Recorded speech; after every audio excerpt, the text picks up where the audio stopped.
Sa video na ito, kung lampas 60 ka na, kailangan ko ang buo mong atensyon, dahil ang pag-inom ng beet juice kasabay ng maling pagkain pwedeng seryosong makasama sa iyong kalusugan. Maraming seniors ang umiinom ng beet juice dahil narinig nilang maganda para sa puso, maganda para sa sirkulasyon, o maganda para sa blood pressure. At tama yon. Pero kung iniinom mo ito sa tamang paraan, ang hindi alam ng karamihan, pati ilang doktor minsan nakakalimutan, ay ang beet juice ay may napakataas na oxalates at malalakas na natural compounds na pwedeng mag-react ng delikado kapag hinalo sa ilang pagkain. At kapag lampas 60 ka na, nagbabago ang kidneys mo, ang blood pressure mo, at ang metabolismo mo. Yung mga pagkaing sinasabay mo sa beet juice pwedeng nagbibigay ng stress sa kidneys mo, nagpapataas ng risk ng kidney stones, nagpapasimula ng gout attacks, o nagpapababa ng blood pressure ng sobra. Kaya ngayon, ibinubunyag natin ang 7 pagkaing hindi mo dapat isabay sa beet juice kung lampas 60 ka na. Hindi minsan, kundi hindi talaga. Dahil ang maling kombinasyon pwedeng magdulot ng pagkahilo, pananakit ng kasukasuan, kidney stones, at minsan, emergency room na sitwasyon. Bago tayo magpatuloy, sabihin mo sa comments kung saan ka nanonood. Mahalaga ang location mo, dahil maraming traditional diets sa iba't ibang bansa ang nagko-combine ng maling pagkain sa beet juice at hindi nila alam ang panganib. At habang nanonood ka, kung sang-ayon ka sa mga ibinubunyag namin, mag-drop ng like sa comments para makatulong sa ating senior community na manatiling ligtas at informadong mabuti. At habang nandito ka, pindutin mo na ang subscribe button at bigyan ang video na ito ng thumbs up para mas maraming seniors ang makarinig ng impormasyong makakapagligtas ng buhay. Ito ang gintong sustansya, at sinasabi namin ang katotohanan tungkol sa kalusugan ng seniors, diretsyo at walang paligoy. Ngayon simulan na natin. Dahil kung nasa diet mo na ang beet juice, baka ang video na ito ang makaiwas sa susunod mong problema sa kalusugan. Ang beet juice ay isa sa pinaka-pinag-uusapang health drinks ngayon, lalo na sa mga taong gustong alagaan ang puso at pagandahin ang daloy ng dugo. Maraming seniors ang umiinom nito dahil naririnig nilang nakakatulong ito magpababa ng blood pressure, panatilihing flexible ang arteries, at suportahan ang brain function. At totoo naman, ipinakita sa research na ang beet ay may natural nitrates na nagiging nitric oxide sa katawan. Ang nitric oxide ay nagpaparelax at nagpapaluwag sa blood vessels, kaya bumababa ang pressure sa loob. Mahalaga yon lalo na sa lampas 60 na gustong protektahan ang puso. Pero heto ang dapat tandaan, kahit may health benefits, hindi ibig sabihin lagi itong ligtas, lalo na kapag tumatanda na ang katawan. Paglampas 60 na, hindi na kasing bilis ang trabaho ng kidneys. Hindi na ganoon kadali para sa katawan na ilabas ang toxins. Ang beet juice, kahit mukhang harmless, ay may compounds na pinagtatrabahuhan ng husto ng kidneys. Isa doon ang oxalate at malaki ang epekto nito. Ang oxalates ay pwedeng maging kidney stones kapag sobra ang naiipon sa katawan. Mas kaya itong i-handle ng mas bata. Pero para sa maraming seniors, dagdag lang itong stress sa kidneys na pagod na. At hindi lang bato sa bato ang problema. Ang beet juice ay pwedeng magpababa ng blood pressure ng mabilis. Kung umiinom ka ng gamot sa high blood pressure, o kung minsan nahihilo ka pag biglang tumayo, delikado yon. Pwedeng magdulot ng panghihina, malabong paningin o bigla ang paghimatay. Isipin mong mangyari iyon habang naglalakad mag-isa o maakyat ng hagdan. Isang simpleng baso ng beet juice sa maling oras o kasabay ng maling pagkain at biglang may aksidente na. Marami ring seniors ang napapansin na minsan pagkatapos uminom ng beet juice, nagiging dark red ang ihi o dumi. Nagtataranta sila akalang dugo pero iyon ay bacteria at harmless lang.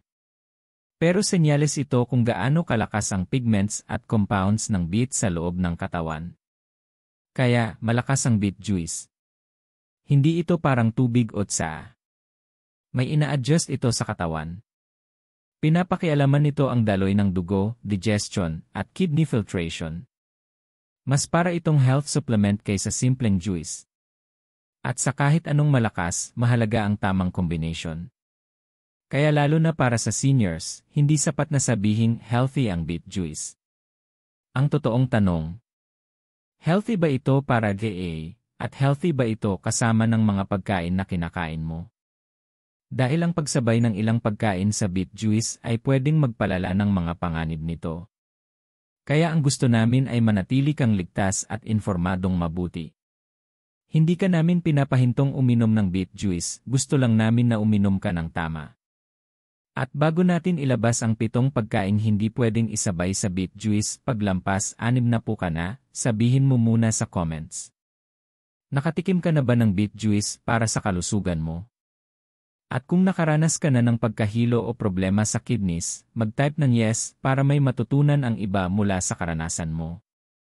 Tandaan, mahalaga ang kalusugan mo. At kahit maliit na detalye sa diet mo, pwedeng magdulot ng malaking pagbabago. Habang tumatanda tayo, hindi na ganoon ka-predictable ang reaksyon ng katawan sa pagkain. Yung dating madaling tunawin, ngayon nagdudulot na ng kabag o hindi komportableng pakiramdam. Yung dating ligtas, biglang nagiging delikado. At pagdating sa beet juice, talagang nagbabago ang lahat pag lumampas ka na sa edad na 60. Paglampas 60, may nangyayaring mahalagang pagbabago sa loob ng katawan, hindi na kasing epesyente ang kidneys. Mas mabagal silang mag-filter ng waste. Mas nahihirapan silang iproseso ang malalakas na compounds, lalo na ang oxalates, na napakataas sa beets. Kapag hindi ito naaalis ng kidneys ng mabilis, pwede itong magsama sa calcium at maging masakit na kidney stones. At maniwala ka, walang senior na gugustuhin yan. Isa pang nagbabago ay blood pressure control. Karamihan ng seniors ay may gamot na iniinom para sa high blood pressure, high cholesterol, o heart regulation. Ang beet juice, kapag isinabay sa mga gamot na yan, pwedeng magpababa pa lalo ng blood pressure. Kapag biglang bumaba ang isi, pwedeng magdulot ng hilo, panlalambot, o biglaang pagkahimatay. At ang isang pagkadapa para sa edad 60 pataas ay hindi ordinaryong pagkadapa, pwedeng mauwi sa bali, hip injury, o matagal na pagka-confine sa ospital. Ayaw nating mangyari yan sa'yo. May usapin din ng sirkulasyon. Pinapaganda ng beet juice ang blood flow, iyon ang isa sa mga benepisyo nito. Pero kung may varicose veins ka, may problema sa heart valves, o umiinom ng blood thinners, ang sobrang beet juice ay pwedeng magpadaloy ng dugo ng masyadong mabilis o masyadong maluwag sa ugat. Pwedeng gumawa ito ng pressure changes at magpalala ng ilang kondisyon sa puso imbes na makatulong. At pagdating sa digestion, mas bumabagal ito habang tumatanda. Mas kaunti ang stomach acid, mas mabagal ang paggalaw ng bituka. Ang beet juice ay may natural sugars at malalakas na pigments na pwedeng magdulot ng kabag, hangin, o pagsakit ng tiyan kapag mabagal ang pagtunaw. At kapag isinabay pa sa maling pagkain, lalo na sa mabibigat, mas matindi ang discomfort. Huwag din kalimutan ang uric acid. Maraming seniors ang may gout o pananakit ng kasukasuan. Ang ilang compound sa beets, lalo na kapag juice form, ay pwedeng magtaas ng uric acid lalo na kapag isinabay sa maling pagkain. Pwede nitong i-trigger ang masakit na gout attack. Isipin mo, gusto mong pagandahin ang sirkulasyon, pero bigla kang inaatake ng sakit sa kasukasuan. Sino ba naman ang gugustuhin yan? Kaya ito ang malinaw na punto. Ang beet juice ay hindi basta-bastang inumin.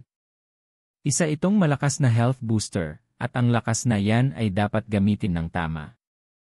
At habang tumatanda tayo, mas nagiging maselan ang katawan. Kaya mas mahalaga ngayon ang tamang food combinations. Ang tamang halo, nagbibigay ng sigla at magandang daloy ng dugo. Ang maling halo, pwedeng magpadala sa iyo sa doktor. Kaya bago tayo bumaba sa listahan ng mga pagkain na hindi dapat isabay sa beet juice paglampas 60, may mahalagang tanong ako. Umiinom ka ba ng gamot para sa puso, blood pressure, o kidneys? Kung mag-comment ng yes, hindi lang para makatulong sa iba, kundi dahil mahalaga ang karanasan mo. Pwede kang makatulong maiwasan ang malaking pagkakamali ng iba. At kung tingin mong mahalaga itong impormasyong naririnig mo, pindutin mo ang like button para mas maraming seniors ang makakita nito at maprotektahan ang kalusugan nila. Ngayon, huminga ka ng malalim. Dahil mula sa puntong ito, bawat pagkain at inumin na isasabay mo sa beet juice ay alinman sa tutulong sa kalusugan mo o unti-unting sisira dito. At ang susunod na bahagi ng video ang magpapakita sa iyo ng eksaktong dapat iwasan para manatili kang malakas, ligtas, at gumagana ang katawan ng tama. Handa ka na bang malaman ang mga pagkain ito? Tuloy tayo para hindi ka na kailanman manghula. Isa sa pinakamalaking panganib para sa seniors na regular na umiinom ng beet juice ay kidney stones. Bakit? Dahil ang beets, at lalo na ang beet juice, ay mataas sa oxalate. Kapag umiinom ka ng beet juice, inaabsorb ito ng katawan. Pagkatapos, dadaan ito sa kidneys para ilabas. Pero kapag sobra ang oxalate sa ihi, lalo na kapag nagjujuice ka tapos kumakain ka rin ng high oxalate foods, hirap ang kidneys. Imbes na ma-excrete ng maayos, pwede itong dumikit sa calcium sa ihi at maging matitigas, masakit na crystal, kidney stones. Nakakatakot ito lalo na habang tumatanda. Mas bumabagal ang kidney filtration. Mas hindi mabilis na ilalabas ang waste. Kaya mas may oras ang oxalate calcium crystals para mabuo at lumaki, at kapag malaki ang bato, mas mahirap ilabas at mas delikado. Ayon sa medical reviews, may ambag talaga ang dietary oxalate sa formation ng kidney stones, lalo na sa mga taong may history na o may risk. At ang beet juice ay isa sa pinakamataas ang oxalate sa lahat ng common juices. Dahil dito, ilang kidney specialists ang nagre-rekomenda na kung ikaw ay may history ng stones, may family history, o mataas ang risk dahil sa edad, dapat umiwas o maglimit ng beets at beet juice. Hindi ibig sabihin lahat ay magkakaroon ng bato sa bato. Maraming factors ang naglalaro, gaano karaming oxalate ang iniinom mo, gaano kadalas, kalusugan ng kidneys, gaano karaming tubig ang iniinom mo, at kung isinasabay mo ba ito sa iba pang high oxalate foods. Pero paglampas 60, mas lumiit ang safety margin. Kaya kung mahilig ka sa beet juice, huwag mo itong ituring na parang tubig. Dapat uminom ka ng sapat na tubig buong araw para dilute ang iyong ihi. At iwasang isabay ang beet juice sa high oxalate foods o diets na mababa sa calcium dahil nakakatulong ang calcium para bawasan ang oxalate absorption at bumaba ang stone risk. At ngayon, tanong ko sa'yo. Ikaw ba o may kilala kang senior na nagkaroon ng kidney stones pero umiinom pa rin ng beet juice? Kung mag-type ng yes para matuto ang iba mula sa karanasan nyo. At kung tingin mong mahalaga ang impormasyong ito, pindutin ang like button. Dahil kapag alam mo ang mga ganitong bagay, napoprotektahan mo ang sarili mo at ang mahal mo sa buhay mula sa sakit, ill visits, at mahabang recovery. Ngayon, pag-usapan natin ang unang food category na hindi mo dapat ihalo o sabayan ng pag-inom ng beet juice kung ikaw ay lampas 60. Ito ay ang mga gulay at dahon na mataas sa oxalates. Ito ang mga pagkain tulad ng beets, may matataas na oxalate content. At tandaan, ang oxalates ang mga compound na pwedeng magdulot ng kidney stones kapag sobra ang dami nito sa katawan. Marami sa atin na health conscious ang iniisip na mas maraming gulay sa isang inumin ay mas healthy. Halimbawa, may mga naghahalo ng spinach sa beet juice dahil iniisip nila mas maraming gulay, mas maraming benepisyo. Pero ito ang totoo, ang spinach ay isa sa pinakamataas sa oxalates sa buong mundo. Ang beet juice pa lang ay pinapahirapan na ang kidneys. Kapag hinalo mo pa ito sa spinach juice o salad, sobrang taas agad ng oxalate, delikado lalo na sa mga matatanda. Narito ang ilan sa mga pagkain na dapat mong makilala: spinach, Swiss chard, beets mismo, at rhubarb, lahat ito ay sobrang taas sa oxalates. Mas malala pa kapag hilaw o juiced, dahil kapag juiced, nawawala ang fiber at nagiging mas concentrated ang oxalates. Mas madali itong maabsorb ng katawan kumpara sa lutong gulay. Isa pang grupo na nakakalimutan ng marami ay mga mani, almonds, peanuts, cashews, at nut butters. Maraming seniors ang nagmimerienda ng nuts dahil heart healthy daw. Totoo, may healthy fats. Pero mataas din sa oxalates. Kaya isipin mo ang isang healthy breakfast, beet juice smoothie, isang dakot ng nuts, at leafy green salad. Ang bilis niyan magpataas ng oxalates, at ang kidneys mo ang mahihirapang maglinis. Ngayon isipin mo, nakapag-blend ka na ba ng beet juice na may green juices? O kaya naman kumakain ka ng nuts habang iniinom mo ang beet juice araw-araw. Kung huwag mong sisihin sarili mo, gusto mo lang maging healthy. Pero ngayong alam mo na ito, mas ligtas ka na. Isang malinaw na halimbawa. Isang cup ng cooked spinach panandang pandagdag isang baso ng beet juice ay pwedeng magkaroon ng mas mataas na oxalates kaysa sa pang-isang araw na limitasyon na nirerekomenda ng ilang kidney specialists. Kapag nangyari yon, mas mabilis mag-form ang oxalate crystals sa kidneys. At kahit uminom ka pa ng maraming tubig pagkatapos, hindi basta-basta natutunaw ang mga crystals na yan. Kapag naging bato na, pwedeng tumagal ng linggo o buwan bago lumabas, minsan hindi pa nga lumalabas.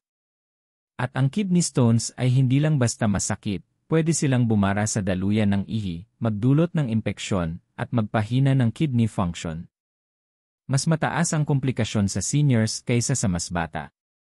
Kaya kung ikaw ay lampas 60, mag-ingat ng mabuti sa pagsabay ng beet juice at mga gulay na mataas sa oxalates. Pwede ka pa rin kumain ng leafy greens, pero hindi sa parehong araw na iinom ka ng beet juice, lalo na kung marami ang serving. Ngayon, gawin mo ito para makatulong sa iba. Kung naranasan mo na ang sakit ng kidney stones, mag-comment ng kidney stones are no joke. Baka may senior na maligtas dahil sa komento mo. At kung may natutunan ka ngayon, pindutin mo ang like button para maipakita sa YouTube na mahalaga ang impormasyong ito para sa mga seniors. Ngayon, susunod, isa pang food category na paborito ng maraming seniors, pero kapag sinabayan ng beet juice, diretso ito sa masakit na gout flare-up. Huwag mong palampasin to, manatili ka dito. Ngayon, punta tayo sa isa pang malaking problema ng seniors, gout. Ang gout ay isang forma ng arthritis na sobrang sakit at napakadalas sa mga taong lampas 60. At karamihan ng tao ay hindi alam na ang beet juice, kapag sinabayan ng maling pagkain, ay pwedeng mag-trigger ng gout, kahit pa sa tingin mo harmless ang beet juice mag-isa. Ganito ang nangyayari, kapag binabreakdown ng katawan ang ilang pagkain, lalo na ang mataas sa purines, nagpo-produce ito ng uric acid.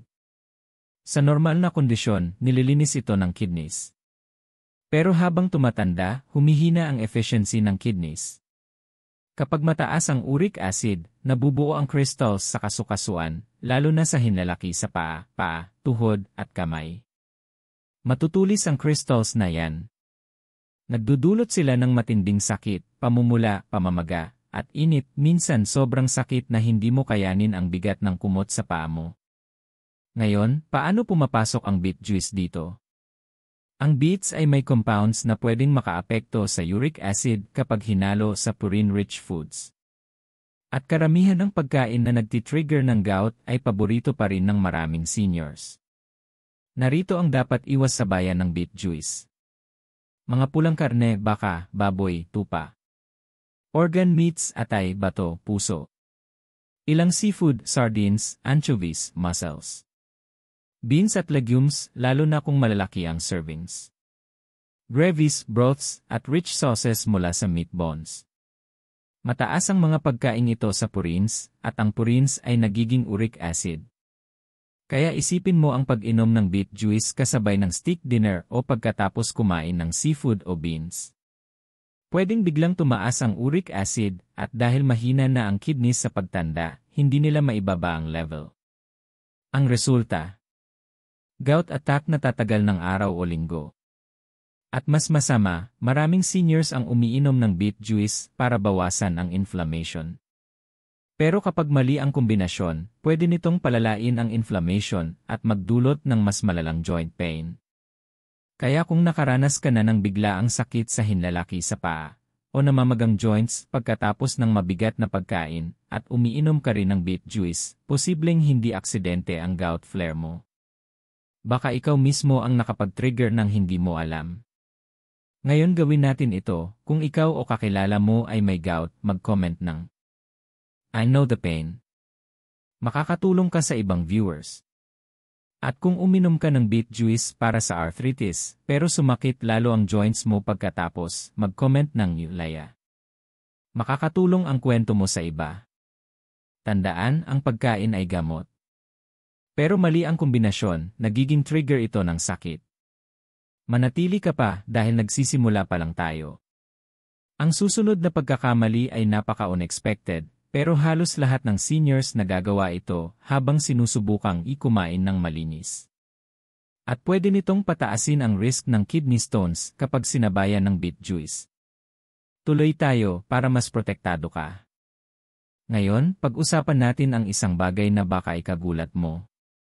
Madalas nating marinig na mahalaga ang calcium para sa buto at ngipin, pero ang hindi alam ng karamihan ay tumutulong din ang calcium para protektahan ang ating mga bato.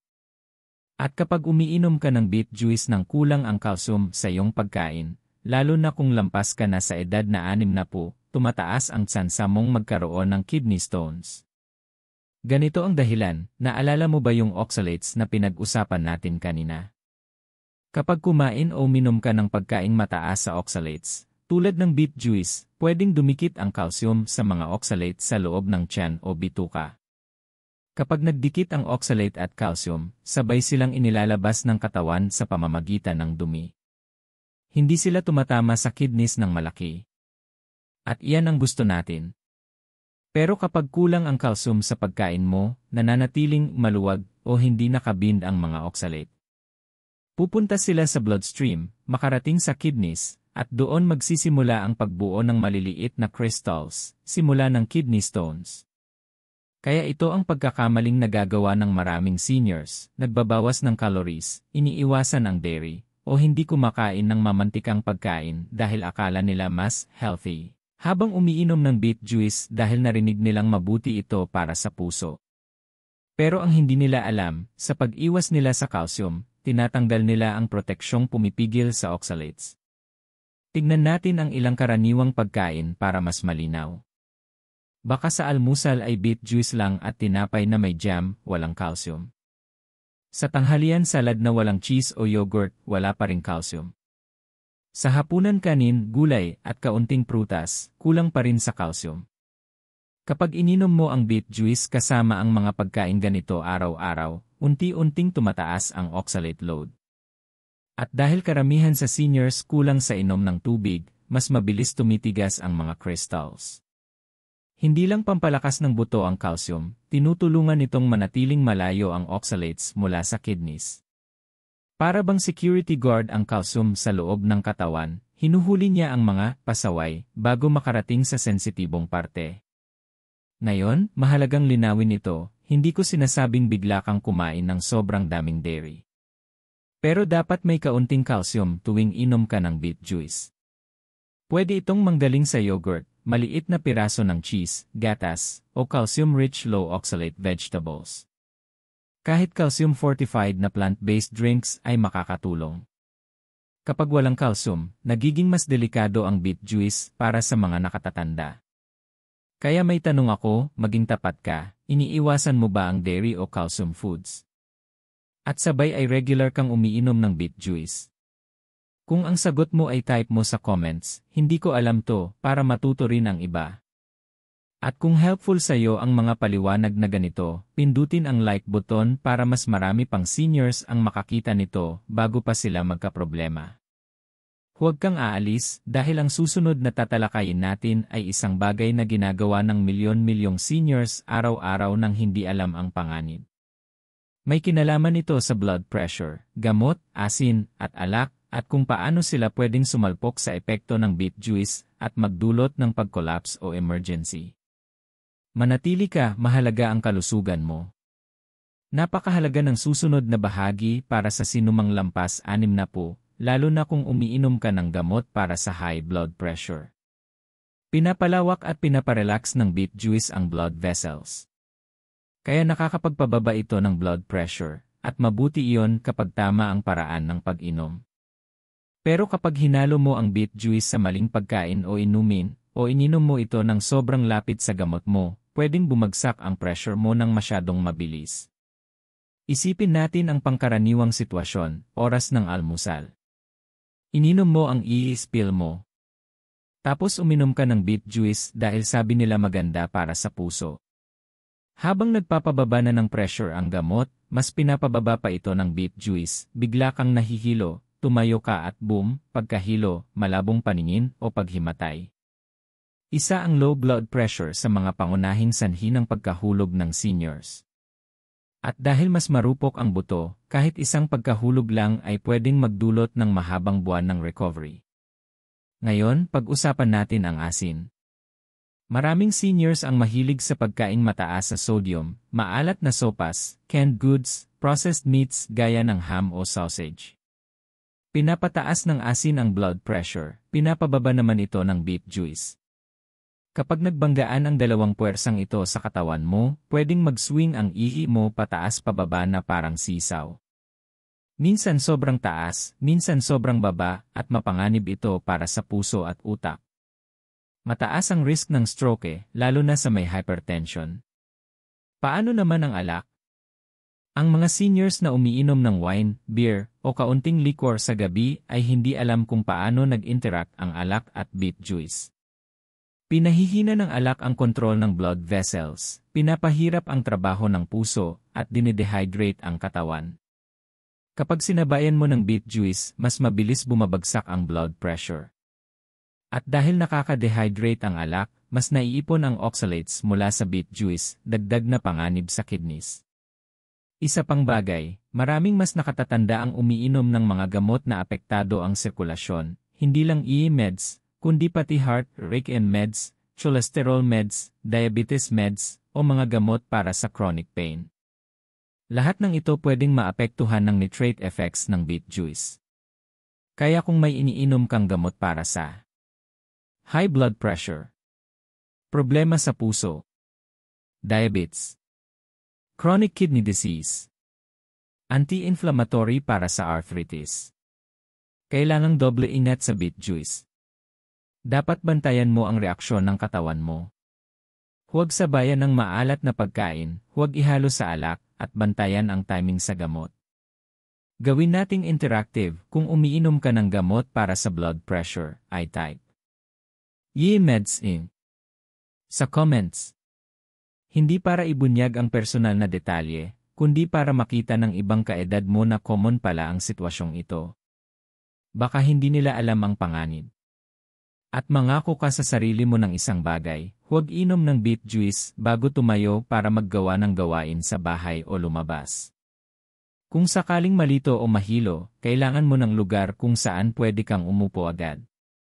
Deserve mong makuha ang benefits ng beet juice, pero ng ligtas.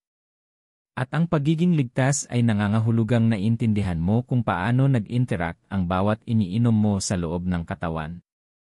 Sa edad mo, hindi lang knowledge is power, knowledge is protection.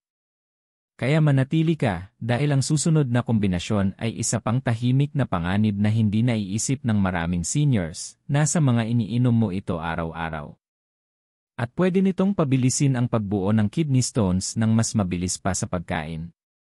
Iyan ang pag-uusapan natin sa susunod, manatili ka, dahil napakahalaga ng kalusugan mo para lang hulaan-hulaan. Now let's talk about something that catches a lot of people off guard, not food, but your other drinks. Many seniors love a good cup of tea in the morning or some warm cocoa at night. These drinks feel comforting, familiar, part of daily life. But when you mix them with beet juice, especially if you're over 60, your kidneys may start waving a red flag. Here's the reason why. Drinks like black tea, green tea, and cocoa are also high in oxalates. Yes, the very same compound we've been warning about in beet juice. So imagine what happens when your body gets oxalates from multiple sources at once. You double, even triple, the stress on your kidneys without realizing it. Let's look at a real example. Senior wakes up in the morning, enjoys a cup of tea, and then to be healthier, they have glass of beet juice right after. Seems harmless, but inside the body, the oxalate levels just shot upward. If hydration is low or kidney function is slower than normal, those oxalates don't leave the body quickly enough, they start forming those sharp crystals we talked about earlier. It's the same problem with chocolate or cocoa powder.